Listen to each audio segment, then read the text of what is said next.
কি গো মা, কি করছো? এই যে মাছ ধুচ্ছি, মাছ নিয়ে এসেছি, সারা সপ্তাহের জন্য মাছ নিয়ে এসেছি, সেগুলো ধুয়ে রাখুন। এই রুই মাছ নিয়ে এসছে, আর এই যে দেখো চিংড়ি মাছ নিয়ে এসছে বন্ধুরা। চিংড়ি মাছ আমি এই কটাই নিয়ে এসেছি, কারণ চিংড়ি মাছ প্রচুর দাম, 1000 টাকা করে দুজন কিলো তো খাবো, বলছিল। কত খাবো বলো?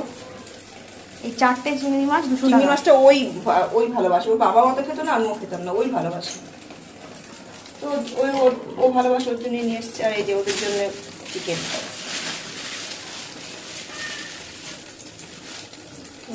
মাংসটা ওদিকে রাখছি, তাই না? হ্যাঁ, তো এই ছিল আমার এই সপ্তাহে কাঁচা বাজার, মানে এই সপ্তাহে বলো না, মানে ওদের জন্য আবার আসবে। হ্যাঁ, আমাদেরটা হয়ে গেছে, আমাদের এই মাছ না, ওগুলো ই করে দিতে হবে মা, ওগুলো ওটার সাথে জুড়ে দাও। হ্যাঁ, ওটা যখন কাটবে তখন ওটা ওর সাথে বেরিয়ে যাবে। আমি কেটে আনি না বন্ধুরা, কারণ কেটে আনলে না অনেক মাছ বাদ দিয়ে দেয় ওরা, জানো তো। এরকম বড় মাছ না কেটে আনলে খুব লস হয়। আমি বাড়িতে এনে নিজের সুবিধে মতন কাটি।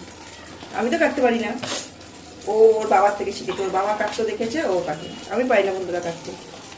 মাছগুলো বেশ বড়, যায় না কিরকম দেখাচ্ছে মাছগুলো ক্যামেরায়, বাট অ্যাকচুয়ালি কিন্তু মাছগুলো অনেকটাই বড়। এই দেখো, দেখো অনেকটা বড় মাছগুলো। সাইড করো মা একটু।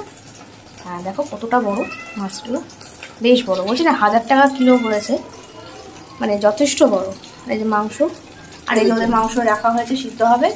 আর আমাদের মাংস রান্না হচ্ছে আজকে, আমাদের লাঞ্চে হচ্ছে মাংস, মানে চিকেন কষা, আর ভাত হয়ে গেছে, এই যে ভাত। আর কালকে কিছু তরকারি আছে, সেগুলোই খাওয়া দাওয়া হবে। তো চলো বন্ধুরা, আজকে দুপুরে তোমাদের ছোট্ট একটা ব্লগ করে দিলাম। ভালো লাগলে কিন্তু অবশ্যই লাইক, শেয়ার, কমেন্ট করবে, আর আমাদের পাশে থাকবে। তো চলো, বাই বাই। আর খুব ব্যস্ত, বাই বলে দাও একটু বন্ধুদের। বাই বন্ধুরা, এখন খুব ব্যস্ত, দেখো কি অবস্থা আমার, বিধ্বস্ত আমি পুরো। এই রোববারটা খুব কষ্ট হয়। চলো, টাটা।